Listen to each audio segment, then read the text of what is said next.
Top quality और consistent performance के लिए सिर्फ सिल्वर पंप्स एंड मोटर्स, नाम याद रखना।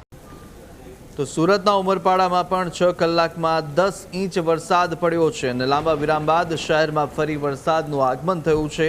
વરસાદને કારણે માંડવીના આમલી ડેમમાં પાણીની આવક નોંધાઈ રહી છે અને આમલી ડેમના 8 પૈકી 2 દરવાજા ખોલવામાં આવ્યા હતા, જ્યાં હાલ 1200 ક્યુસેક પાણી ડેમમાંથી છોડવામાં આવી રહ્યું છે।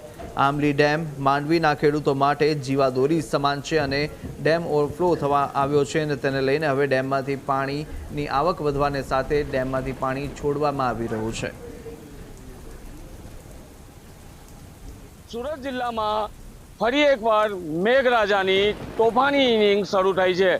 વહેલી સવારથી જ ઉમરપાડા તાલુકામાં સવારે 6 થી 2 સુધીમાં 10 ઇંચ વરસાદ ખાબક્યો છે અને ઉમરપાડામાં ભારે વરસાદના કારણે આપ જોઈ રહ્યા છો જે માંડવી તાલુકાનો જે આમલી ડેમ છે વેર 2 એટલે કે આ આમલી ડેમમાં જે રીતનું આપ જોઈ રહ્યા છો 8 દરવાજા છે, જે પૈકી સવારે સતત આમલી ડેમમાં પાણીની આવક થતાં 6 દરવાજા ખોલવામાં આવ્યા હતા।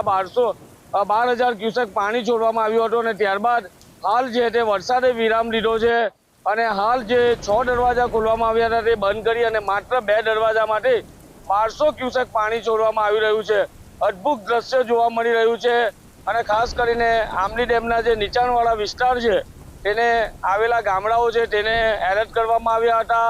પશુધન ખાસ કરીને જે ગોપાલકો હોય છે તે કિનારા પર પશુ ચલાવવા આવતા હોય તેઓને પણ એલર્ટ કરવામાં આવ્યા હતા અને હાલ જે સ્થાનિક લોકો છે તો જે રીતની પાણીની આવક જે આમલી ડેમમાં થઈ રહી છે તેને લઈને માછીમારી તેઓ કરી રહ્યા છે અને ખાસ કરીને ઉમરપાડાની જે વરસાદ હોય છે તે સીધું આમલી ડેમમાં આવતું હોય છે અને આમલી ડેમની અંદર પાણીની આવક થઈ હતી અને આજે જે દ્રશ્યો છે તે અદ્ભુત દ્રશ્યો જોવા મળી રહ્યા છે।